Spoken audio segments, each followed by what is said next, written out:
Hello students, आपका स्वागत है हमारे ऑनलाइन प्लेटफॉर्म स्प्रिंटेड लर्निंग में।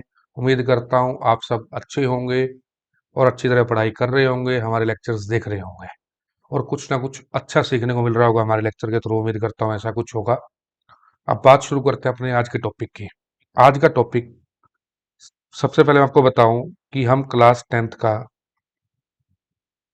चैप्टर फर्स्ट कंटिन्यू कर रहे हैं। चैप्टर फर्स्ट में मैंने आपको बैलेंसिंग के ऊपर काफ़ी डिटेल देने की कोशिश करी, प्रैक्टिस करवाने की कोशिश करी और भी करवाऊंगा प्रैक्टिस अभी आगे। साथ में टॉपिक कंटिन्यू करेंगे।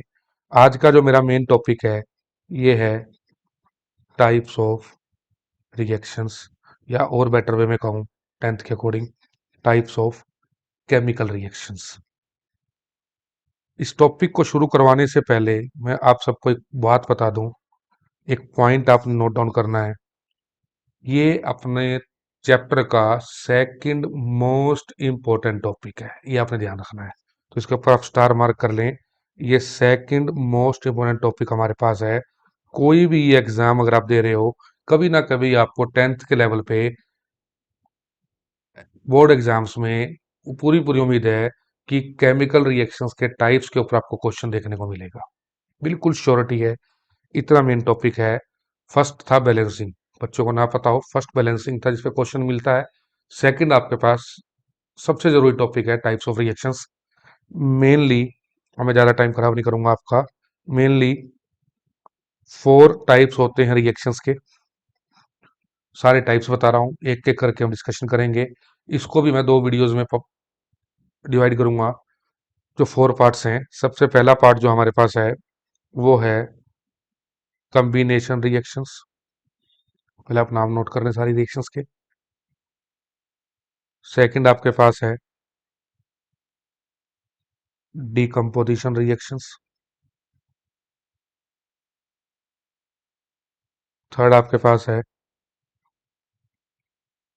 Displacement reactions.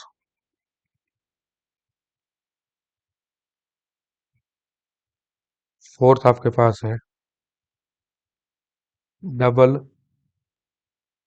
Displacement reactions.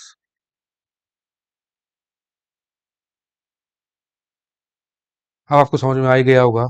ये जो 2 रिएक्शंस पहले लिखी हैं ये आज की वीडियो में होंगी। ये अगली दो लिखी हैं मैंने पिंक कलर से, ये अगले पार्ट में होंगी। आराम से डिटेल स्टडी करवाऊंगा 4 टाइप्स की। ये मेरा काम नहीं है कि मैं एक ही लेक्चर में सब कुछ करवा दूंगा, अभी नहीं। स्लो एंड स्टडी आराम से चलेंगे, बिल्कुल प्रॉपरली समझते हुए चलेंगे। तो हम अपना टॉपिक शुरू कर रहे हैं सबसे पहले टाइप ऑफ रिएक्शन में। सबसे पहला टॉपिक है, सबसे पहली रिएक्शन का नाम है कॉम्बिनेशन रिएक्शंस। बहुत इजी है। क्यों इजी है? क्योंकि इसमें कुछ है ही नहीं बड़ा सीखने का इस रिएक्शन में पर्टिकुलरली, क्योंकि यह नाम से ही समझ में आ गया, कंबाइन। इस रिएक्शन के एक वर्ड में ही छुपा है कंबाइन। कंबाइन मतलब ऐड होना। कंबाइन मतलब जुड़ना। आधे बच्चों को तो ये बात समझ में आती है, बस इसी वर्ड को हम जोड़ते हुए चलेंगे, वो टाइप ऑफ रिएक्शन एग्जांपल्स में कन्वर्ट हो जाएगा। अब मेरी बात को समझो। ऐड होना या जुड़ना, ऐड अप होना, सम होना, कुछ भी कह लो। अब ऐड होने का मतलब है एटलीस्ट यहाँ पे 2 चीजें तो रही होंगी, क्योंकि 2 ही चीज होंगी वो आपस में जुड़ेंगी, कम से कम 2 होंगी। कहने का मतलब ये है, अकेली चीज किससे जुड़ेगी जाके, नहीं ना। तो एटलीस्ट 2 चीजें होंगी या 2 से ज्यादा होंगी, कम से कम 2 होंगी। ये बात आपको समझ में आती है? ये कहना का मतलब क्या है? कहने का मतलब क्या है कि कम से कम इस रिएक्शन में 2 केमिकल रिएक्टेंट्स होंगे, 2 केमिकल रिएक्टेंट्स प्रेजेंट होंगे, जब तो जाके जुड़ेंगे। ये बात तो समझ में आ रही है आपको? वो जुड़ेंगे। अब कोई भी 2 चीजें जुड़ रही हैं, कई बार 2 चीजें जुड़ रही हैं तो वो एक बना देती हैं। उसी को तो ऐड होना बोलते हैं। 2 चीजों को कंबाइन कर दो, वो जुड़ के एक बन जाएंगी, जुड़ जाएंगी आपस में। वो उसी को बोलते हैं कॉम्बिनेशन रिएक्शंस। इसको अब हमने देखना है। देखो, जैसे मान लो, इतना नोट डाउन कर लिया हुआ आई थिंक आपने। मान लो हमारे पास एक रिएक्टेंट है ये रेड कलर का, एक रिएक्टेंट है मेरे पास पिंक कलर का। इन दोनों ने जुड़ के कुछ एक बना दिया, ये ग्रीन कलर का। ये दोनों जुड़े, ए plus B gives you see. अब ये नाम से ही समझ में आ गया कि 2 जुड़े और एक बन गया। मेरी बात समझ में आ रही है आपको? इस पूरे कंसेप्ट को ही तो हमने नाम दे दिया ना, कम्बिनेशन रिएक्शंस। इस पूरे कंसेप्ट को ही हमने नाम दे दिया कम्बिनेशन रिएक्शंस, यानी कि यहाँ पे मिनिमम दो चीजें होंगी, एटलीस्ट दो चीजें होंगी। चीजें मतलब केमिकल सब्सटेंसेस होंगे जो जुड़ेंगे, जुड़ने के बाद कंबाइन होने के बाद एक नया प्रोडक्ट देंगे, उसे हम नाम देते हैं रिएक्शंस को कम्बिनेशन रिएक्शंस। अब बात करते हैं इसकी डेफिनेशन की, बात करते हैं इसके एग्जांपल्स की। यहां तक तो डाउट क्लियर होगा, मैंने आपको शुरू से बताया था कि ये बिल्कुल आसान है। डीकम्पोजिशन है, वहां थोड़ा बहुत मेरे को डिटेल देनी पड़ेगी, वो आगे की बातें हैं। अब इसके अंदर आप लिखेंगे इसकी डेफिनेशन, लिखेंगे प्रॉपर डेफिनेशन में लिखवाऊंगा इसकी। दीज आर, चलो मैं भी लिख देता हूं साथ साथ, दीज आर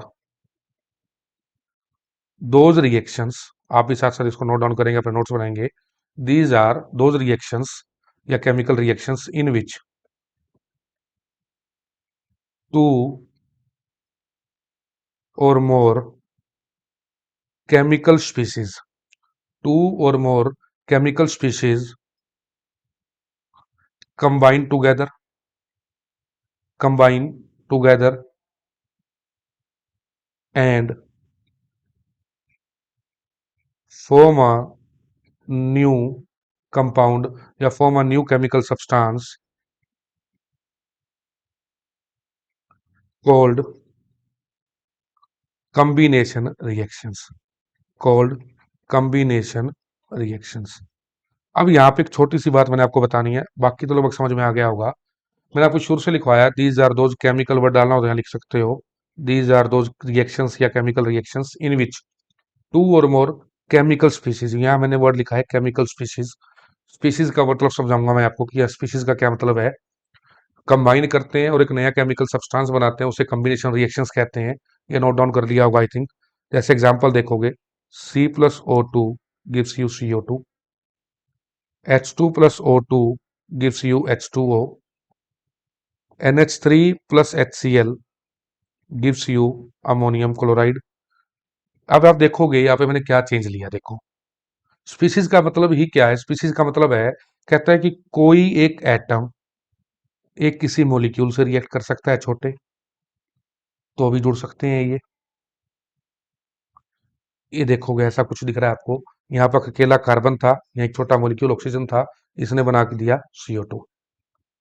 अब हो सकता है कि दो छोटे मॉलिक्यूल हों, H2 और O2 जैसे मैंने आपको लिए, यानी कि यहाँ पे मॉलिक्यूल पूरा, चलो मैंने लिखता, यहाँ पे कोई मॉलिक्यूल इन्होंने कुछ बना दिया, जैसे H2 और O2, H2। हो सकता है इनसे बड़े कोई मॉलिक्यूल हो, अमोनिया है, HCl है, इन्होंने अमोनियम क्लोराइड बना दिया। कहने का मतलब क्या है, कोई एटमिक्स कंबाइन हो सकते हैं, मॉलिक्यूल्स कंबाइन हो सकते हैं। तो यहाँ इसलिए स्पीशीज वर्ड का यूज हुआ कि एटम, मॉलिक्यूल, कुछ भी हमारे पास चीज है, आयंस आने वाले टाइम में और भी आप देखोगे, अभी तो छोटे 10th लेवल तक हो, तो मतलब ये है कि कोई भी केमिकल स्पीशीज कंबाइन करेंगी, कंबाइन करने के बाद वो एक अकेला सब्सटेंस बनाती है, जैसे CO2, H2O, ammonium chloride, single single compound है।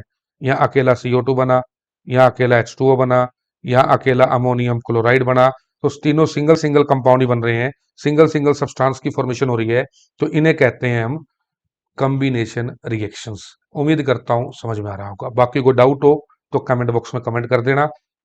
इसके बाद मैं अगली डेफिनेशन पे चलता हूं, अगले टॉपिक पे चलता हूं। अगला टॉपिक मेरे सामने क्या है, डीकम्पोजिशन रिएक्शंस।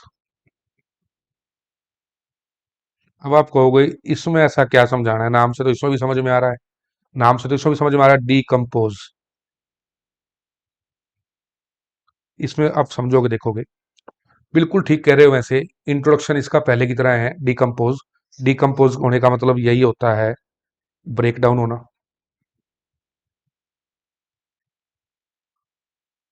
टूटना, अलग होना, कुछ भी जैसे भी आपको समझ में आए, सब सब एक ही है, जैसे आपको समझ में आए, बस समझ में आना चाहिए, मेरा मेन टारगेट ये है।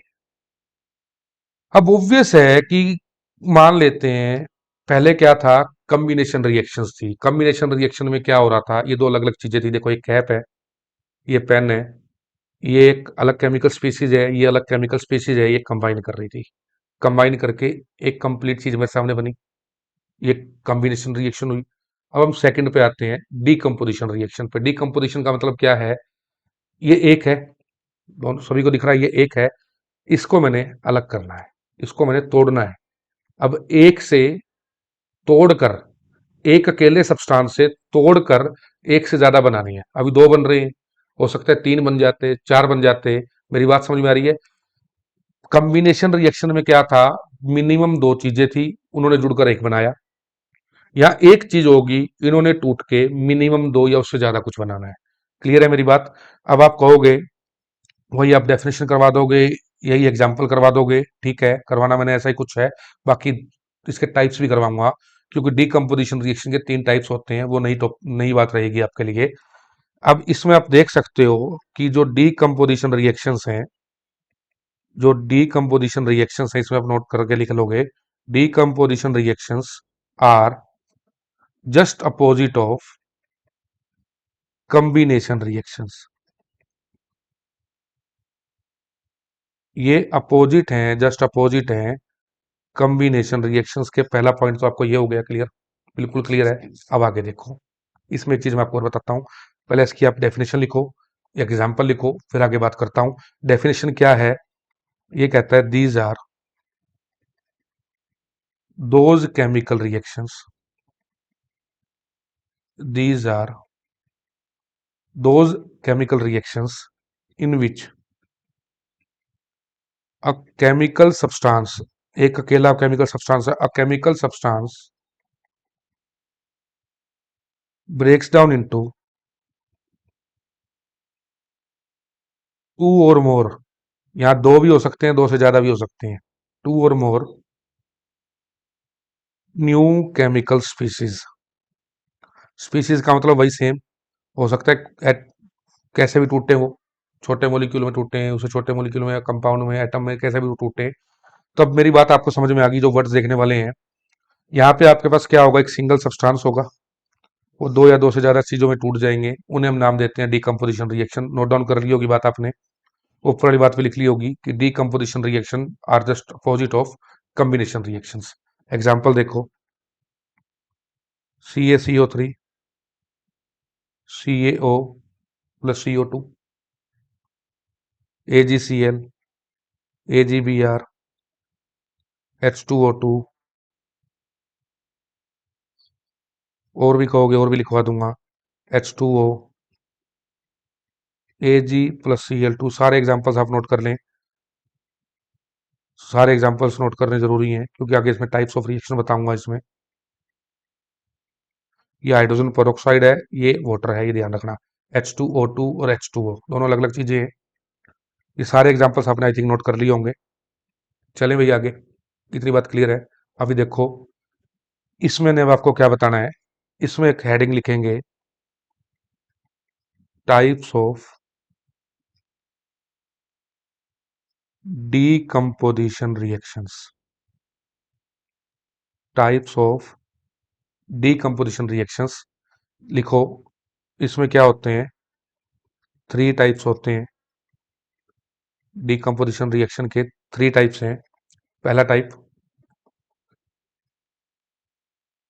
थर्मल डीकम्पोजिशन रिएक्शन, मैं पूरा नहीं लिख रहा, चलो लिख लेना आप।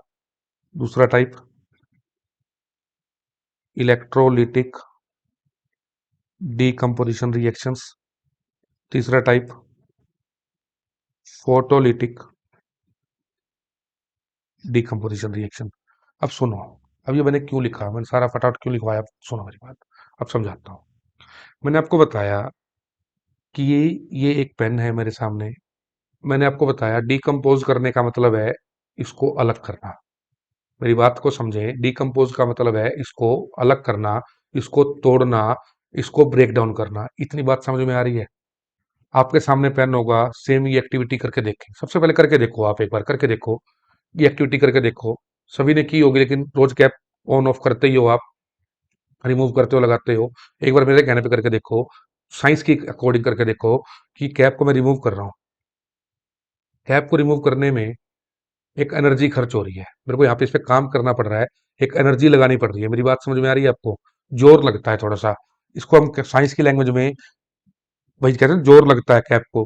कई बार हार्ड बंद टाइट हो जाती है कैप, तो हम और जोर लगाते हैं इसको बाहर निकालने के लिए, तो हम इस पे एनर्जी खर्च करते हैं। हम केमिस्ट्री की लैंग्वेज में, साइंस की लैंग्वेज में कहते हैं, क्या कहते हैं, जब किसी सब्सटेंस को डीकम्पोज करना है, मैं लिख देता हूं, सारी बात मैं बिल्कुल लिख रहा हूं, मेरी आदत है नोट्स बनाने की, आप भी अपनी आदत बनाएं। जब किसी भी सब्सटेंस को ब्रेक किया जाता है, जब किसी भी सब्सटेंस को ब्रेक किया जाता है तो एनर्जी खर्च होती है। अब बच्चे इसको कुछ यहां से समझ लेंगे, खर्च होती है, चलो नहीं समझ में आती है तो आप इसमें लिखो एनर्जी प्रोवाइड करनी पड़ती है। आ रही है मेरी बात समझ में? एनर्जी प्रोवाइड करनी पड़ती है, एनर्जी देनी पड़ती है, एनर्जी खर्च होती है। इतनी बात समझ में आती है तो आगे देखो, इसी को मैं आगे लिखूं, एनर्जी एब्जॉर्ब होती है बाय रिएक्टेंट मोलिक्यूल्स। मेरी बात समझ में आ गई? बातें वही लिखवा रहा हूं, बातें वही हैं, लेकिन समझना है आपने। कहते हैं जब किसी भी सब्सटेंस को ब्रेक किया जाता है तो एनर्जी खर्च होती है। खर्च होने का मतलब हमें एनर्जी अपनी खर्च करनी पड़ती है, हम अपनी एनर्जी खर्च करते हैं, काम करते हैं, तो यानी कि एनर्जी प्रोवाइड करनी पड़ती है। यानी कि वो एनर्जी कौन एब्जॉर्व करता है? रिएक्टेंट मोलिक्यूल्स जो हैं वो एब्जॉर्व करते हैं। जैसे मैंने CaCO3 है, अब आप कहोगे चलो एग्जांपल दो। CaCO3 है, इसको तोड़ना है, कैल्शियम कार्बोनेट को तोड़ना है, यानी कि मैं इसको एनर्जी दूंगा, एनर्जी प्रोवाइड करूंगा। एनर्जी कौन एब्जॉर्व करेगा? यहाँ कुछ है ही नहीं ऑब्जर्व करने को, कौन एब्जॉर्व करेगा? सिर्फ CaCO3 तो है जो एनर्जी एब्जॉर्व करेगा, कुछ है और? जब तोड़ना इस कैल्शियम कार्बोनेट को है, वो आपको दिया हुआ, इसको तोड़ दो, इसको तोड़ दो, तो तोड़ोगे तो इसका मतलब एनर्जी एब्जॉर्ब कौन करेगा? जो एनर्जी आप दे रहे हो कौन लेगा? CaCO3 लेगा, ये टूटेगा CaO+CO2 में। यही बात तो मैं समझा रहा हूं आपको, यानी कि एनर्जी एब्जॉर्ब की जाती है बाय द रिएक्टेंट मोलिक्यूल्स, किसमें? इन डीकंपोजिशन रिएक्शंस में।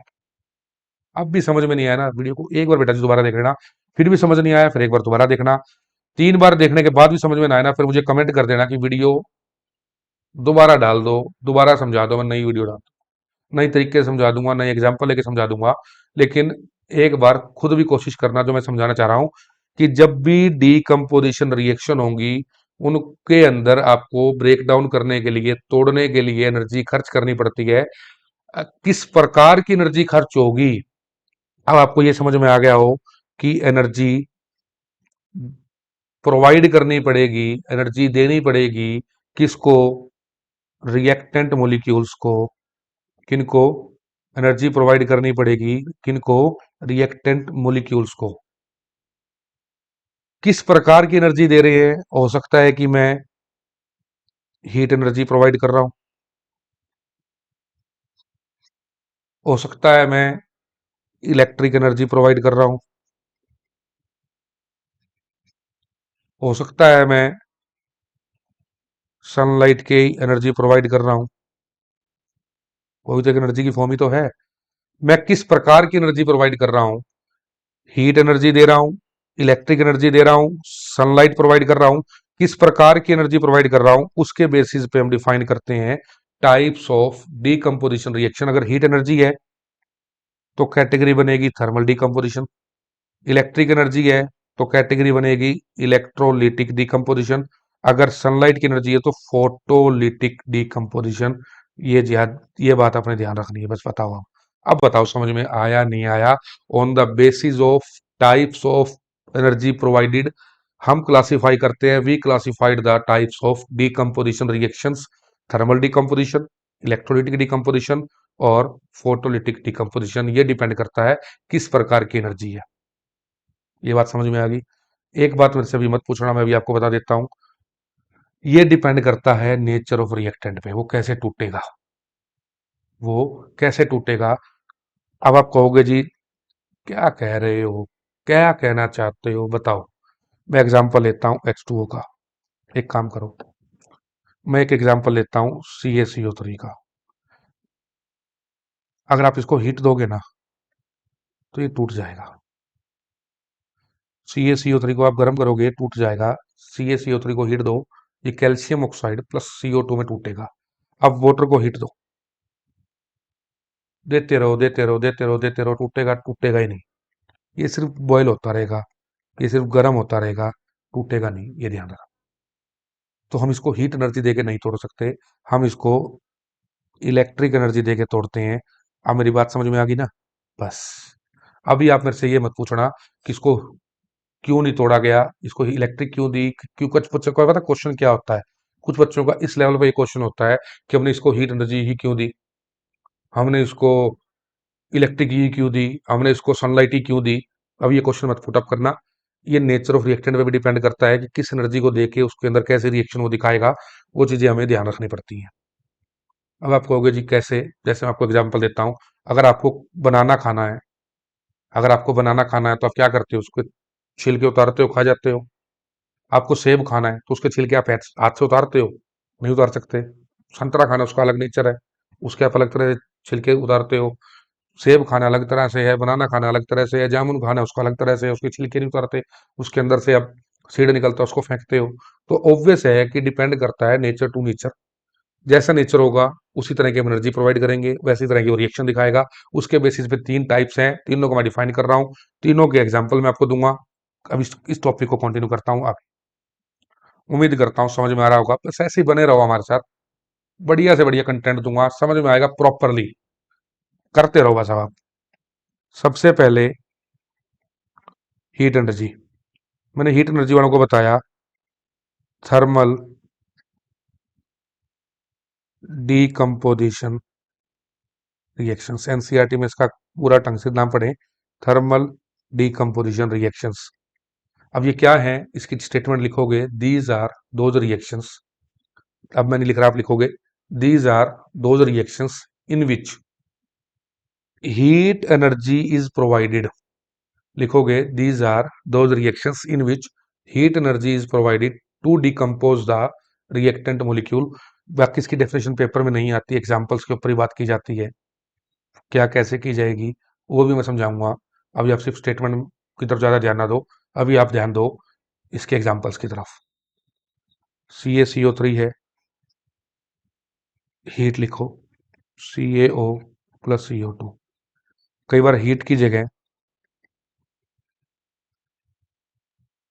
आपको ये ट्रायंगल भी मिल जाता है। इस ट्रायंगल का मतलब भी आजकल क्या है, हीट ही है।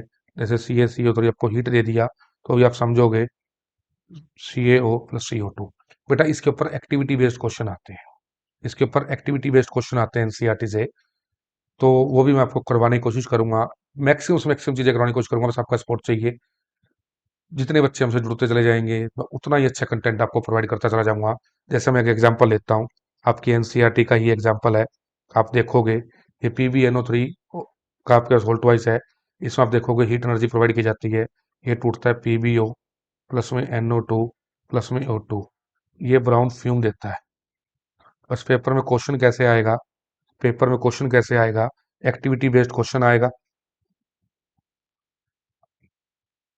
आपके पास कहेगा स्टेटमेंट की फॉर्म में क्वेश्चन आएगा आपके पास, ये कहेगा लेड नाइट्रेट है, वो डिकम्पोज हो रहा है, और वो कौन सी गैस है जो प्रोड्यूस करता है, जो ब्राउन फ्यूम देती है। एक क्वेश्चन तो आपके पास ये हो जाएगा कि कौन सी है, NO2 है जो ब्राउन फ्यूम देती है। फिर आपको कहेगा कि रिएक्शन लिख के दिखाओ कि PbNO3 टूटता कैसे है, फिर वो कहेगा उसको बैलेंस करके दिखाओ। 3 नंबर बन गए आपके। मेरी बात समझ में आ रही है आपको? क्वेश्चन कैसा देगा करने के लिए, सॉरी मैं बता रहा हूँ। कहेगा कि लेड नाइट्रेट आपके पास है, वो डिकम्पोजिशन रिएक्शन दिखाता है। डिकम्पोजिशन रिएक्शन में पहले तो उसकी रिएक्शन लिख के दिखा दो, फिर उसको कहेगा बैलेंस करके दिखा दो, फिर वो कहेगा कि उसमें ब्राउन कलर की फ्यूम निकलती है, वो क्यों निकलती है?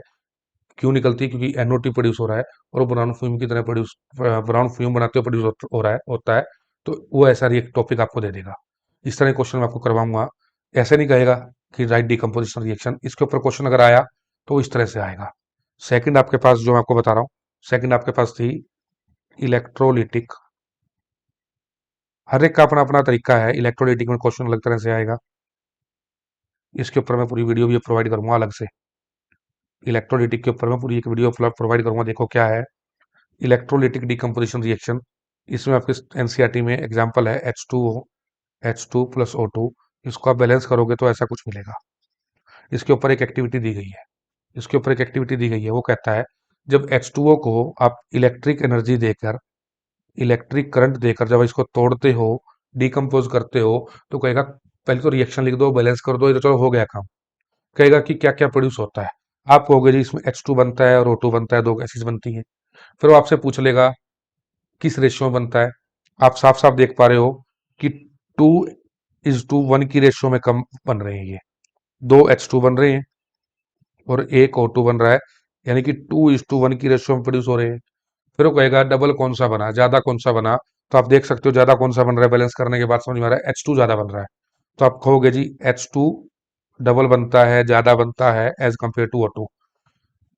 अभी तो इतनी बात ध्यान रख लो आप, बाकी मेरा एक कंप्लीट लेक्चर आएगा, मेरा कंप्लीट लेक्चर आएगा इलेक्ट्रोलिसिस ऑफ वाटर के ऊपर। उस लेक्चर का नाम है electrolysis of water.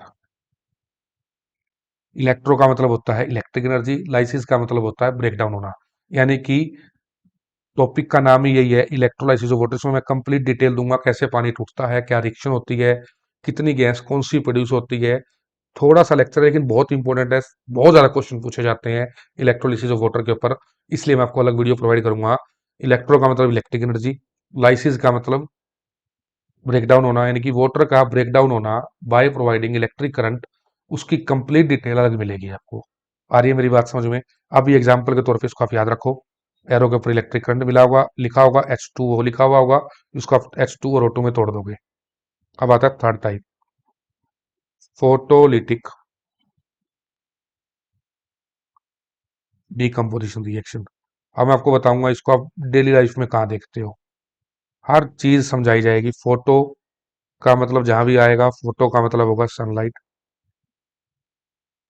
Lytic lysis मैंने आपको बताया, इसका मतलब ये नाम से समझ में आ रहा है ब्रेक डाउन होना, यानी कि सन के अंदर रखने से ही ब्रेक डाउन होना। आप कहोगे कि सन के अंदर तो सारा कुछ रहता है, दिन में सब कुछ रहता है, तो ब्रेक डाउन कैसे होगा, मैं समझाता हूँ।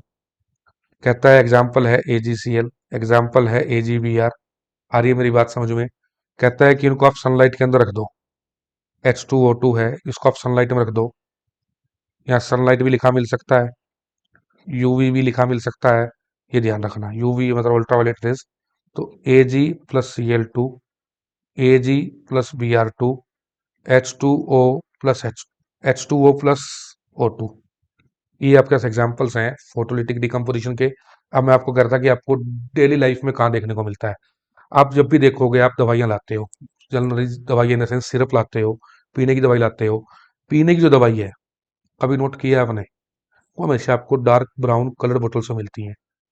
मेरी बात को आप नोट डाउन करना, जब भी आप पीने की दवाइयाँ लाते हो, बच्चों की दवाइयाँ देखी होंगी, वो लगभग लगभग आपको डार्क बोतल्स में मिलेंगी।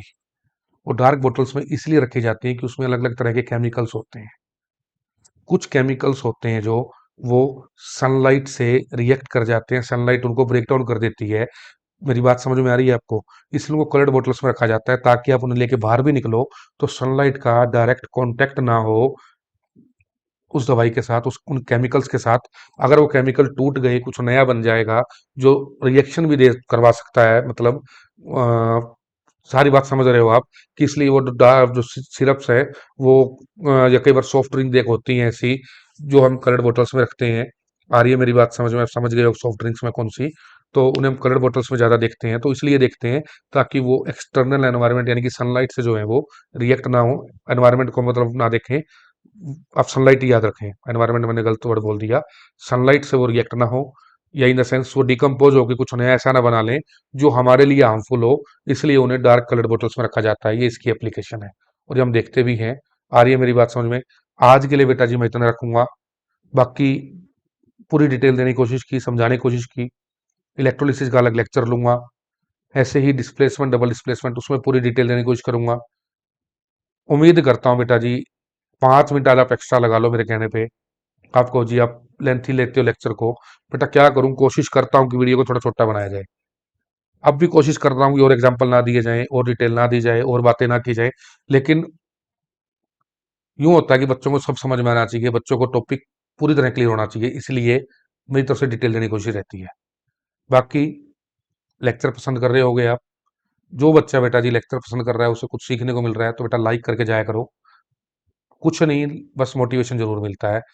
भाई आपके लाइक से भाई हाँ ठीक है, बच्चों को कंटेंट पसंद आ रहा है, बच्चे पसंद कर रहे हैं, और लगता है कि भाई कुछ और अच्छी तरह समझाओ, नया लेक्चर नया टॉपिक दो, तो बेटा जी लाइक करना है, सब्सक्राइब करना है और शेयर करना है ज़्यादा से ज़्यादा स्टूडेंट्स तक, क्योंकि आपने सपोर्ट करना है, आपके सपोर्ट से ये चैनल चल रहा है बेटा जी। मैं अकेला क्या कर सकता हूँ? कुछ भी नहीं। ये सब कुछ आपने करना है। और उम्मीद करता हूँ कि आप सपोर्ट बनाए रखेंगे और अच्छा सपोर्ट बनाए रखेंगे। आज के लिए इतना ही। Thank you very much.